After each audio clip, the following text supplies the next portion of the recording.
आदिवासी समाज के इस संघर्ष और बलिदान को आजादी के बाद लिखे गए इतिहास में जो जगह मिलनी चाहिए थी वो नहीं मिली।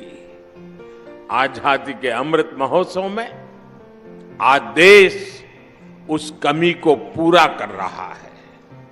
आज देश उस दशकों पहले की भूल को सुधार रहा है।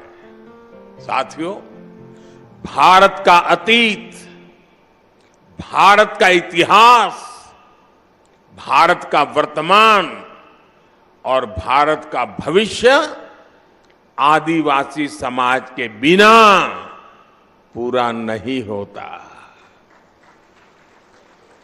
हमारी आजादी की लड़ाई का भी पग पग इतिहास का पन्ना पन्ना आदिवासी वीरता से भरा पड़ा है। 1857 की क्रांति से भी पहले विदेशी हुकूमत के खिलाफ आदिवासी समाज ने संग्राम का बिगुल फूंका था। 1780, आप सोचिए 1857 से भी पहले 1780 में संथाल में तिलका मांझी के नेतृत्व में दामिन सत्याग्रह लड़ा गया था, दामिन संग्राम लड़ा गया था। 1830-32 में बुधु भगत के नेतृत्व में देश लरका आंदोलन का गवाह बना। 1855 में आजादी की यही ज्वाला सिद्धू कान्हा क्रांति के रूप में जल उठी। इसी तरह भगवान बिरसा मुंडा ने लाखों आदिवासियों में क्रांति की ज्वाला प्रज्वलित की। वो बहुत कम आयु में चले गए, लेकिन उनकी ऊर्जा, उनकी देशभक्ति और उनका हौसला ताना भगत आंदोलन जैसी क्रांतियों का आधार बना।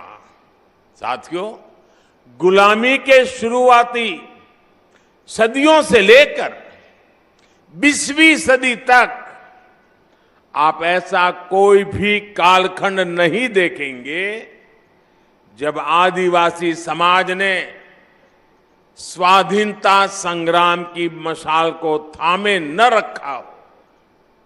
आंध्र प्रदेश में अल्लूरी सीताराम राजू गारू के नेतृत्व में आदिवासी समाज ने रंपा क्रांति को एक नई धार दे दी थी।